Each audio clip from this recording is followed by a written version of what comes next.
ఆర్ఐస్ RSS and staff అందరికీ కూడా నమస్కారం. యాక్చువల్గా ఫుల్ ప్లెడ్జ్గా మొబిలైజేషన్ పెట్టాలి అనే ఆలోచన ఉండింది నాకు. బట్ మన జిల్లా ఫోర్స్ ఎక్కువ కావడం వల్ల ప్రతి బందోబస్తుకు కూడా మనల్ని వాడడం స్టార్ట్ చేసింది. దానికి తోడు మన జిల్లాలో కూడా చాలా మటుకు మేజర్ ల్యాండ్ ఆర్డర్ బందోబస్తులు జరిగినాయి గత నెల నుంచి కూడా. ఈ సంవత్సరం అంతా కూడా నాకు ఒక 2 months జనవరి ఫిబ్రవరి అంతా కూడా మొత్తం ఏ రోజు చూసినా ఏదో ఒక బందోబస్తు లాగే అనిపించింది. దానివల్ల సమయాభావం వల్ల ఒక 2 weeks పెట్టడాలనే ఉండే. ఎందుకంటే మనము స్పోర్ట్స్ మీట్కి వెళ్ళినప్పుడు హడావుడిగా ఓన్లీ సెలెక్షన్స్ చేసుకోవడం జరిగింది.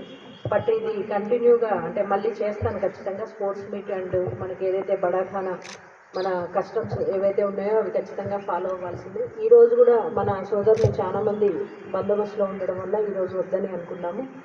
సో మనము ఆఫ్టర్ రంజాన్ మనం ప్లాన్ చేసుకుందాం. అది ఈ మొబిలైజేషన్ పీరియడ్ అంటే మొబిలైజేషన్ అనేది జనరల్గా ఏఆర్ డ్యూటీస్కి సివిల్ డ్యూటీస్కి చాలా డిఫరెన్స్ ఉంటుంది. ఏఆర్ వాళ్ళు నిరంతరం 24/7 డ్యూటీలో ఉండేవాళ్ళు.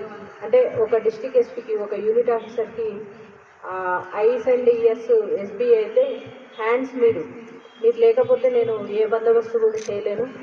నేను వచ్చిన ఈ 9 నెలల్లో ఏ రోజు కూడా నా నమ్మకాన్ని వమ్ము చేయకుండా ప్రతిసారి కూడా మేమున్నాము అనేసి ప్రతి బందోబస్తులో కానీ ప్రతి వర్క్లో మీరు ఎప్పుడూ నన్ను గెలిపించారు.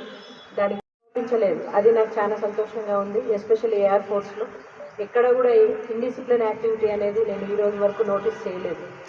ఏది చెప్పినా కూడా ఏ టైం అయినా సరే రాత్రి 1 గంటకు పిలుస్తున్నా కూడా మన వాళ్ళందరూ కూడా వస్తున్నారు.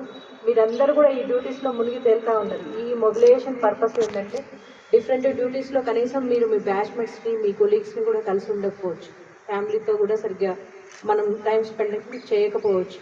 ఈ మొబిలైజేషన్ టైంలోనే అట్లీస్ట్ మన చుట్టూ ఏం జరుగుతుంది, అసలు ఇష్యూస్ ఏమున్నాయి, మన కొలీగ్స్ని కలవడం కానీ రిఫ్రెషర్ కోర్స్ ఎప్పుడో మనము ఫైరింగ్ ఎప్పుడో చేసుకుంటాము లాస్ట్ ఇయర్ మొబిలైజేషన్ టైంలోనో, లేకపోతే కొన్నిసార్లు అవి కూడా చేయని జిల్లాలు ఉన్నాయి. బట్ ఆ ఫైరింగ్ కూడా మనం కంప్లీట్ చేయగలిగాము. అందరు ఫైరింగ్ అయితే చేశారు కదా, ఎస్సానోనా? ఓకే. సో ఫైరింగ్ అయితే చేశాము. ఎవ్రీడే పీటీ అయితే కండక్ట్ చేశారని అనుకుంటున్నాను నేను. అంత హార్ష్గా కాకపోయినా, ఎందుకంటే మనకు ఎండలు బాగున్నాయి.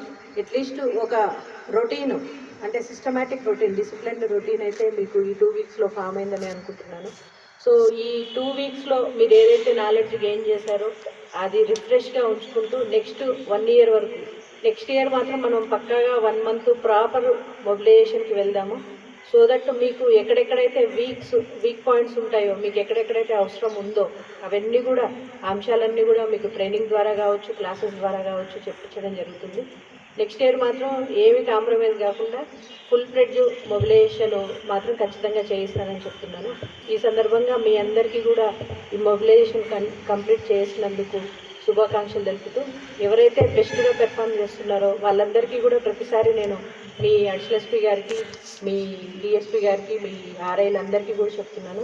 వాళ్ళకి ఖచ్చితంగా కూడా మనము కమెండేషన్స్ కావచ్చు, రివార్డ్స్ కావచ్చు అన్నీ కూడా ఇవ్వాలి అనేసి. ఇప్పుడు కూడా అలాంటి వాళ్ళని మీరు ఎవరైనా ఐడెంటిఫై చేస్తే ఆఫీసర్స్ ఇమ్మీడియట్గా ఆ రివార్డ్స్కి పెట్టండి. అందరూ కూడా చాలా బాగా చేస్తున్నారు. ఇదే స్పిరిట్ తోటి మనం ముందుకు వెళ్ళాలని కోరుకుంటూ